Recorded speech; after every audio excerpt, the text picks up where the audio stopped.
Hello and welcome back to the channel.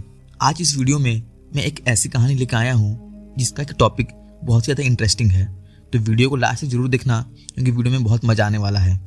इस कहानी की शुरुआत में एक वायरस की वजह से अब इस पूरी दुनिया के लोग गायब हो चुके हैं और फिल मिलर वहाँ एक अकेला इंसान बच गया है। अब जिसके बाद वो एक बस लेकर पूरे अमेरिका में घूमता है ताकि उसे उसके अलावा कोई और जिंदा इंसान मिल जाए। लेकिन पूरे अमेरिका में हर एक शहर के हर एक कस्बे को छानने के बाद भी उसे उसके अलावा और कोई जिंदा इंसान नहीं मिलता, जिसके बाद वो बहुत निराश हो जाता है। फिर वो अपने शहर टेक्सन की ओर वापस जाने लगता है और वहाँ जाने से पहले वो अपने लिए बहुत सारे महंगे सामान और कुछ महंगी पेंटिंग्स को चुरा कर अपनी बस में भर लेता है और लौटते वक्त वो हर एक बोर्ड में अलाइव इन टेक्सन लिख देता है ताकि कोई जिंदा इंसान उसे ढूंढता हुआ वहाँ पहुँच जाए। फिर टेक्सन पहुँचने के बाद वो वहाँ के सबसे बड़े घर को अपने रहने के लिए चुनता है क्योंकि अब उसे किसी भी चीज़ का डर नहीं था, क्योंकि उसे मालूम था कि उसके अलावा यहाँ और कोई है ही नहीं जो उसे किसी चीज़ के लिए रोके। जिसके बाद वो अपने चुराए गए सामान और पेंटिंग को उस घर में सजा देता है और फिर रात को अपनी फैमिली को याद करके रोने लगता है और सोने से पहले वो भगवान से अपने दिन भर में किए गए सारे बुरे कामों के लिए माफ़ी मांगता है और अपने लिए एक औरत की मांग करता है। अगले दिन फिल पूरे शहर में बस एक अंडरवियर पहनकर घूम रहा होता है क्योंकि उसे पता था कि उसे यहाँ देखने वाला कोई नहीं है। वो कुछ सामान लेने के लिए एक शॉप में जाता है जिसका गेट वो गोली मार के तोड़ देता है क्योंकि वहाँ कोई पुलिस नहीं थी जो उसे पकड़े। वो वहाँ से बहुत सारा खाने का सामान चुराता है और उसी के साथ बहुत सारी पॉर्न की डीवीडी भी अपने साथ ले लेता है। धीरे धीरे वो पागल सा हो जाता है। वो हर एक वो हरकत करता है जो कि एक आम इंसान कभी नहीं करता। वो अपने अकेलेपन से बहुत ज़्यादा परेशान हो जाता है, जिसके बाद वो उस इलाके के सारे सामानों को तोड़ना फोड़ना शुरू कर देता है और वो अपने इंटरटेनमेंट के लिए बड़ी बड़ी गाड़ियों को आपस में टकरा कर उनमें आग लगा दिया करता था।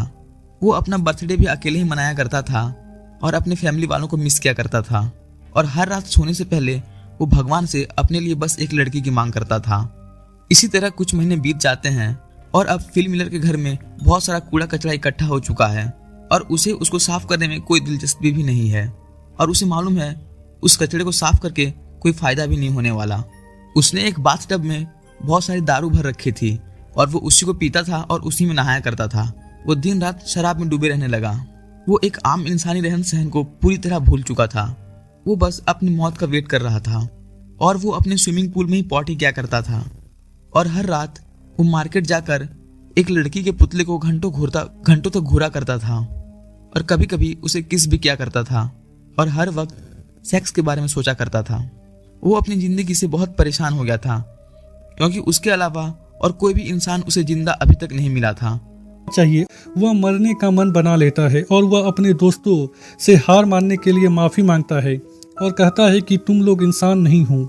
और वह अपने कार को स्टार्ट करता है और एक बहुत बड़े पत्थर से अपने कार को टकराने जा ही रहा होता है कि तभी उसकी नज़र काले धुएं में जाती है। वह समझ जाता है कि वहाँ पर कोई जिंदा इंसान है, शायद कोई लड़की। इसीलिए वह अपने मरने का मन छोड़ देता है और सीधा उस धुएं की ओर जाता है जहाँ उसे कुछ ऐसा देखने को मिलता है जो कि वह सालों से देखना चाहता था। एक लड़की का बरा जिसे किसी ने सूखने के लिए डाला था। फिल मिलर उस बरा को सूंघने लगता है और बेहोश हो जाता है कि वह एक सुंदर लड़की के गोद में है जो कि उसे किस कर रही है। तभी उसे वास्तव में होश आता है और वह देखता है कि एक लड़की उसे किस कर रही है।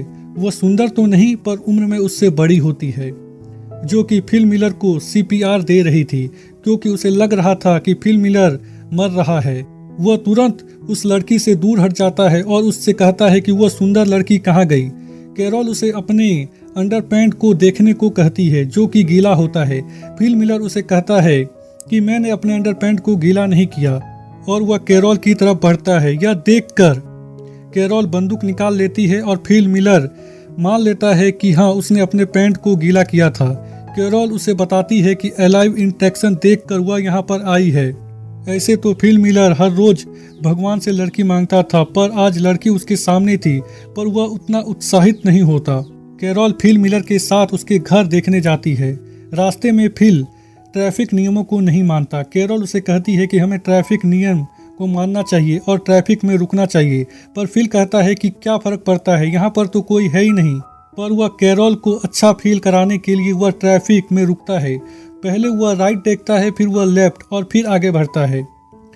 कैरोल फिल के घर देखकर चौंक जाती है क्योंकि उसके पास 2 पूल थे।